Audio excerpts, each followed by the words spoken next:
Now, after nun, example, gusto natin mag-add ng mga choices. So, ang gagawin natin sa part na 'to, gagamit tayo ng tinatawag natin na select. So, ito yung pag-create natin ng, drop down. So, ang gagawin natin, yung identifier natin na name, ilalagay natin siya as course. Then after nun, closing. Then sa loob ng ating meron tayong option. So, yung option number 1 natin, for example, is BSIT yung course. So, refresh. So, eto siya ngayon. Yan. So, isang option pa lang siya. Then, copy natin. Paste. Lagay natin dito.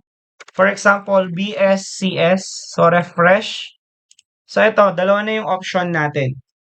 So, meron ka ng BSIT and meron ka ng BSCS. Then, another option natin.